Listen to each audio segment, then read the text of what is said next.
Carolina. We're going to continue on our side of the aisle. If the gentleman from California is ready, I will recognize him. Thank you, Mr. Chair. At this point, there's really no room for reasonable debate that the extreme and extended lockdown and school closure policies were a historic mistake. And in light of this, you see two basic tactics for those who are responsible for these policies.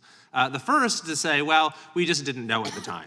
So here's a quote from perhaps the individual who did the most damage during COVID of anyone in the country, if not the world, and that's the governor of California, Gavin Newsom, who recently said on Meet the Press, "I think we would have done everything differently. I think all of us, in terms of our collective wisdom, we've evolved. We didn't know what we didn't know. We're experts in hindsight." So Dr. Ladapo, you're the Surgeon General of Florida. My question for you is, how did you and the governor of Florida manage to time travel into the future and gain access to knowledge and wisdom that is only available to the likes of the governor of California in retrospect? Right. Thank you for your question. What was different with the policies that the governor enthusiastically endorsed and frankly had company in every state just about, with the exception of a few, including Governor DeSantis, was that those were actually not classic public health principles. These are published studies and published papers about how to approach pandemics and public health crises. And one of those principles is to, as much as possible, help people maintain their normal routines. Old published papers state very clearly that the benefits, if any, of things like forcing people to stay home are unlikely to be realized. This is not new knowledge. This is old stuff, but unfortunately, none of it was followed when the COVID-19 pandemic started. Well, thank you for your common sense and science-based policies. Millions of people, particularly kids in Florida, are much better off because of it. Now, the first tactic is to simply say, well, we didn't know at the time. The second tactic is simply to deny that these events occurred altogether.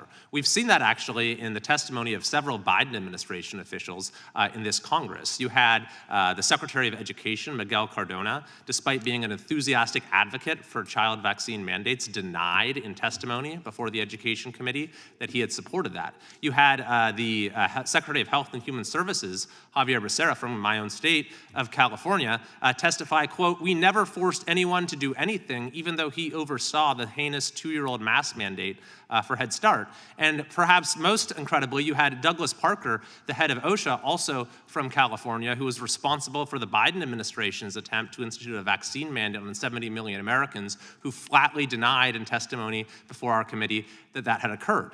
So it's this attempt, sort of like the memory hole that they have in 1984, to simply pretend that these events never occurred, or that it was all a bad dream. So Ms. Dillon, you lived through what I lived through in California.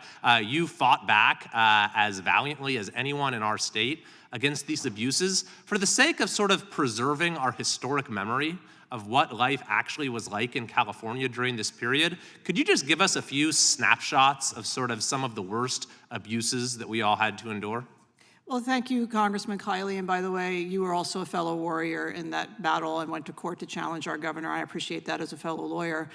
To me, the absurdity that certain people could cross county lines during the pandemic, but our governor forbade the rest of us from crossing county lines unless we had an essential purpose is one of those crazy issues. The fact that you needed a vaccine passport to eat in restaurants well into the pandemic, when in fact Governor Newsom with glee ate in the French Laundry restaurant that was cut off from the rest of us. The fact that Governor Newsom and other wealthy California elites were able to educate their own children in their backyards in pods and relegated the most vulnerable members of our society, inner city children, children for whom English is a second language in Los Angeles County, to destroyed careers in education, to a lifetime of less earning and less liberty, really, is an outrage. And everyone just simply wants to say, whoa, well, mistakes were made, we did the best we could at the same time. In fact, there were different rules for the elites in California and different rules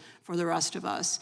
And the fact that judges pointed to Jacobson and said, Ms. Dillon, we're not talking about deferential or rational basis scrutiny.